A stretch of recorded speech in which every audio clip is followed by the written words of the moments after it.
পাগলা তুই এখানে কি লেখস? কয়ে গুফতে মশকে নামে লাইলা মিকুনম, গুফতে মশকে নামে লাইলা মিকুনম, খাতির খুদরাত সল্লিমি দহম, খাতির খুদরাত সল্লিমি দহম। সে বলে আমি যার জন্য পাগল পারা, যে লাইলির জন্য পাগল পারা, ওই লাইলিকে আমি বারবার জপনা করি, বারবার জপনা করি। আমি এক সময় মুখ দিয়া উচ্চারণ করি, যখন আমার কণ্ঠ স্তব্ধ হইয়া যায় তখন আঙ্গুল দিয়া আমি আমার নামে লাইলা লাইলার নাম লিখতে থাকি, নাম লিখতে থাকি।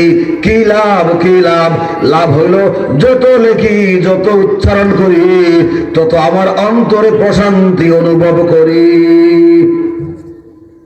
এতে বোঝা গেল আপনি যাকে ভালোবাসেন তার আলোচনা আপনি যত বেশি করবেন, যত শুনবেন, তত আপনার মনের মধ্যে ভালো লাগবে। প্রিয় পাত্রের কথা আপনার মনে যত কানে আসবে, যত মনে আসবে, ভালো লাগবে। আল্লাহর পয়গম্বর ইব্রাহিম আলাইহিস সালাতু ওয়াস সালাম যত আল্লাহর নাম শুনেন, আল্লাহর প্রশংসা শুনেন, ততই তার ভালো লাগে। এই কারণে বারে বারে ওই প্রতীকের পিছনে ছুটে যান, বলেন প্রতীক ভাই তোমার পক্ষ থেকে আরেকবার শুনতে চাই।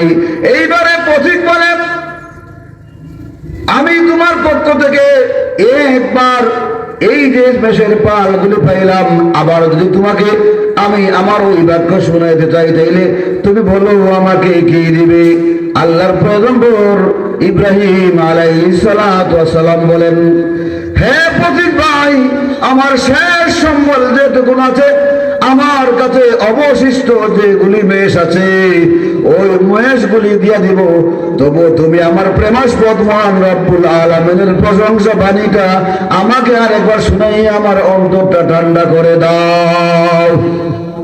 এইবারে প্রতীক আরেকবার শুনাইল, সুবহানাল মুলকি ওয়াল মালাকুত, সুবহানাল ইজ্জতি ওয়াল আযমতি ওয়াল হাইবতি ওয়াল কুদরতি ওয়াল কিবরিয়া ওয়াল জাবারুত।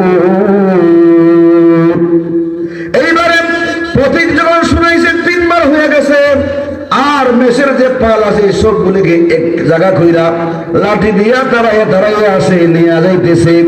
পিছনে পিছনে আল্লাহর পয়গম্বর ইব্রাহিম আলাইহিস সালাতু ওয়াস সালাম আবার দৌড়েছেন, হে প্রতীক ভাই তুমি কোথায় চলে যাও?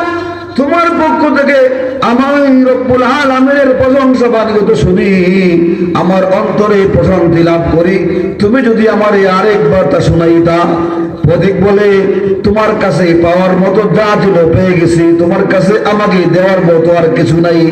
যেহেতু দেওয়ার মতো আর কিছু নাই, আমি তোমাকে আর শোনাতে পারবো না, আর দেরি করবো না, আমি চলে যাচ্ছি।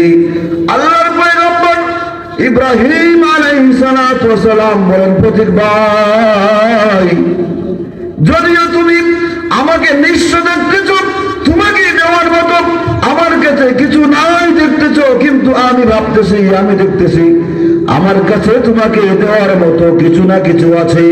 তুমি যে এই মুহূর্তে আমার কাছ থেকে মেষগুলির মালিক হয়ে গেলাম, ওই মেষগুলিকে রাখার জন্য, যত্ন করার জন্য, ওইগুলিকে চারণ ভূমিতে নিয়ে যাওয়ার জন্য, চারণ ভূমি থেকে আবার বাড়িতে নিয়ে আসার জন্য নিশ্চয় নিশ্চয় তোমার একটা রাখালের প্রয়োজন হবে। তুমি যদি রব্বুল আলামিনের প্রশংসা বাণী আরেকবার শোনাও, তাহলে আমি কথা দিলাম আমি বাকি জিন্দগি তোমার বাড়ির ওই সকল মেষপালের জন্য রাখাল হইয়া যাব। বলে না সুবহানাল্লাহ। আল্লাহর পয়গম্বর ইব্রাহিম আলাইহিস সালাতু ওয়াস সালামের পক্ষ থেকে এই অফার শোনার সাথে সাথে ওই প্রতীক বলে, হে মেষের মালিক, এতক্ষণ পর্যন্ত আমি তোমাকে মেষের রাখাল বলেছি, মেষের মালিক বলেছি, আমি কিন্তু আমার আসল পরিচয় আপনার সামনে পেশ করি নাই। আমি কিন্তু দুনিয়ার কোন প্রতীক, সাধারণ প্রতীক নই, কোনো মানুষ নই। আমি আল্লাহর পক্ষ থেকে পাঠানো, আসমান থেকে আসা ফেরেশতা। আমি আল্লাহর পক্ষ থেকে তোমার কাছে এসেছি, তোমাকে চিনি, তুমি ইব্রাহিম পয়গম্বর। আসমানে থাকা অবস্থায় আমার অন্তরে একটা প্রশ্ন জেগেছিল, আসমানে এত সব ফেরেশতা আছেন, আল্লাহ কিছু ফেরেশতাকে এমন ভাবে সৃষ্টি করেছেন জীবনভর সিজদায় পড়ে আছেন, কিছু ফেরেশতা রুকুর মধ্যে লেগে আছেন, কিছু ফেরেশতা দাঁড়াইয়া দাঁড়াইয়া আল্লাহর বন্দেগীর মধ্যে লিপ্ত আছেন। একটা সেকেন্ডের জন্য রুকু সিজদা দাওয়ার দেখে তারা সরেন না। আল্লাহর এত বন্দেগী করা সত্ত্বেও কোন ফেরেশতাকে আল্লাহ খলিল বা বন্ধু বানাইলেন না।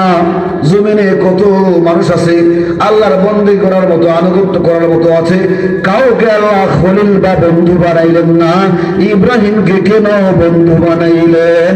এই যে একটা প্রশ্ন আমার অন্তরে ঘুর পাক খাইতেছিল, সাথে সাথে আল্লাহর পক্ষ থেকে আমার জন্য একটা আদেশনামা আসছে হাজির দেওয়ার জন্য। আল্লাহর পক্ষ থেকে আল্লাহর দরবারে ডাক পড়েছে, আল্লাহর দরবারে হাজিরা দিলাম। আল্লাহ আমাকে প্রশ্ন করলেন, হ্যাঁ ফেরেশতা, তোমার অন্তরে কি উঠে কি পড়ে কোন ভাবনা আসে আমি বুঝতে পারি। তোমার অন্তরে যেহেতু জাগছে, আমি ইব্রাহিমকে কেন বন্ধু বানাইলাম, কেন খলিল বানাইলাম। তোমার মনে যেহেতু প্রশ্ন, আমি অন্য কাউকে না বানাইয়া ইব্রাহিমকে কেন বন্ধু বানাইলাম, এই প্রশ্নের জবাবটা পাওয়ার জন্য তোমাকে কষ্ট করতে হবে। আমি তোমাকে পরীক্ষা করার জন্য তোমার যত শক্তি নিয়োগ করার আগে সব শক্তি দিয়া ইব্রাহিমকে পরীক্ষা করার ক্ষমতা দিয়া দিলাম। দুনিয়ায় যাও, ইব্রাহিমকে পরীক্ষা করো, দেখো সে আমার বন্ধু বা খলিল হওয়ার যোগ্যতা সম্পন্ন কিনা।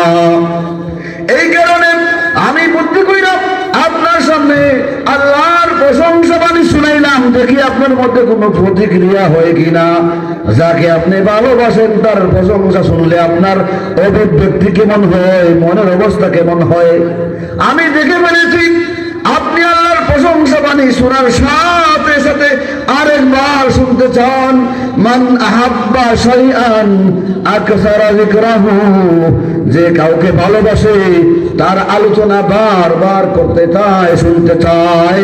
আপনি যেহেতু আল্লাহকে সত্যিকার অর্থে ভালোবাসেন, আল্লাহর ভালোবাসা আপনার অন্তর জুড়ে জেঁকে বসে আছে, এই কারণে আপনি প্রথমে তো আমার পক্ষ থেকে আল্লাহর প্রশংসা বাণী ফ্রি শুনেছেন, এরপরে অর্ধেকটা মেষ দিয়া শুনেছেন, এরপরে অবশিষ্ট মেষ দিয়া শুনেছেন, এরপরে প্রশংসা বাণী শোনার জন্য আজীবন আমার বাড়িতে গোলাম হইতেও রাজি হইয়া গেছেন। তবুও আল্লাহর প্রশংসা বাণী শোনা থেকে আপনি একটা সেকেন্ডের জন্য বঞ্চিত হইতে চাইলেন না। এতে বুঝে গেলাম আল্লাহ আপনাকে খলিল বা বন্ধু বানানোর মধ্যে কোনো ভুল হয় নাই, ঠিক না বেঠিক? এতে বুঝে গেলাম আল্লাহ আপনাকে খলিল বা বন্ধু বানানোর মধ্যে কোনো ভুল হয় নাই, ঠিক না বেঠিক?